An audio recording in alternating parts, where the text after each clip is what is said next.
જય ઈસુ. સંતોની કેડીમાં આપ સૌને સુસ્વાગત. લુક 23:34 કહે છે, ઈસુ બોલ્યા, હે પિતા, આ લોકોને માફ કર, પોતે શું કરે છે એનું એમને ભાન નથી. આજે 24મી એપ્રિલ સંત ફિદેલિસ જે શહીદ હતા તેઓના તહેવારની ધર્મસભા આજે ઉજવણી કરે છે. સંત ફિદેલિસનો જન્મ ઈસવીસન 1577માં જર્મનીમાં થયો હતો. તેમણે કાયદા શાસ્ત્ર અને તત્વજ્ઞાનનો અભ્યાસ કરી પદવી પ્રાપ્ત કરી. થોડા વર્ષો વકીલાતનો વ્યવસાય કર્યો.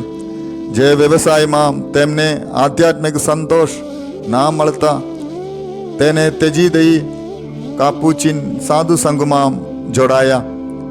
તેમને 8 કાપુચિન ફાધરો સાથે સ્વિટ્ઝરલેન્ડમાં કાલ્વિનના જનોની અનુયાયીઓ મધ્યે કામ કરવા મોકલવામાં આવ્યા. ઘણા વિરોધ અને હાડમારીઓની મધ્યે પણ તેમણે ઘણા અનુયાયીઓને જીતી લીધા. તેઓ હંમેશા ઘણો સમય પવિત્ર વેદી અને વધસ્તંભ સમક્ષ ઘૂંટણીએ પડીને પ્રાર્થનામાં ગાળતા.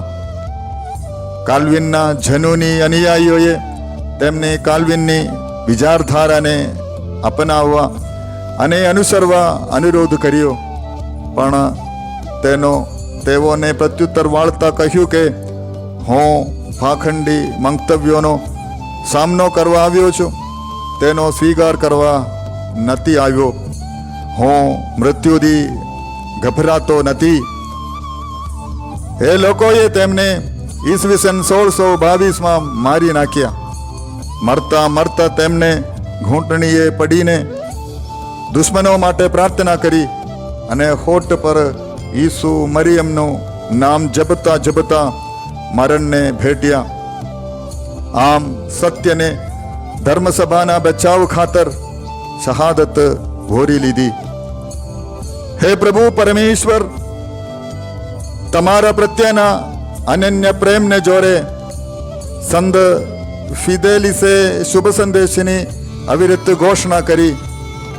એમના ખંતથી પ્રસન્ન થઈને તમે એમને શહીદની વિજયમાળા પહેરાવી.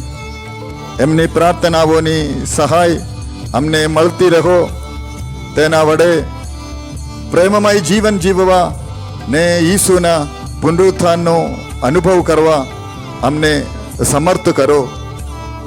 પ્રણામ મારિયા, કૃપાથી પૂર્ણ, પ્રભુ તારી સાથે છે. ભાગ્યવંત તું સ્ત્રીઓમાં અને ભાગ્યવંત તારા ઉદરનું ફળ ઈસુ.